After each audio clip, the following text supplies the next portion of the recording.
আলাইকুম।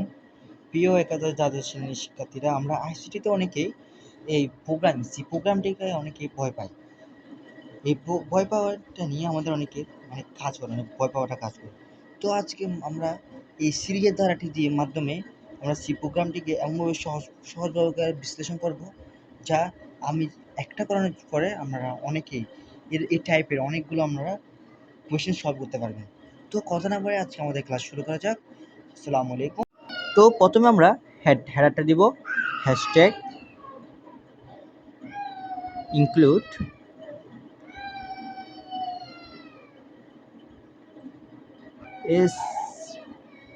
stdu.h।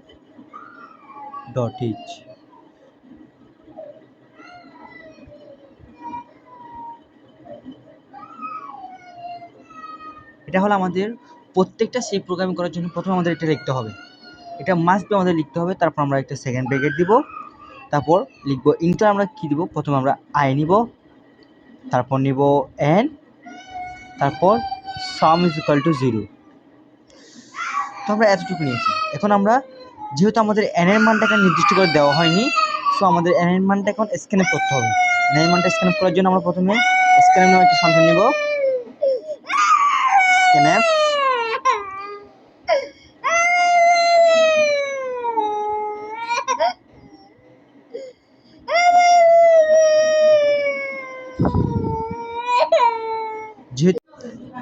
তো আমরা এখন প্রথমে আই এর মান নিব, আই ইজ ইকুয়াল টু এখানে লেখা আছে 3, সো আমরা আই ইজ ইকুয়াল টু 3 দিব, সেমিকোলন দিব। এখন আমাদের সত্য হলো আই এর মান এন থেকে ছোট হবে। তারপর আমাদের আই এর মান কত করে ইনক্রিজ হবে, আমাদের আই এর মান হবে আই প্লাস 3 মানে আই এর মান 3 ইনক্রিজ হবে। তারপর আমরা আবার সেকেন্ড ব্র্যাকেট দিয়ে এখানে আমরা লিখব ফাংশনটা, মানে আমাদের কিটা কোনটা প্রিন্ট হবে ওটা। তাহলে সাম is equal to some plus I second bracket শেষ। এখন আমরা লিখব প্রিন্ট এফ %d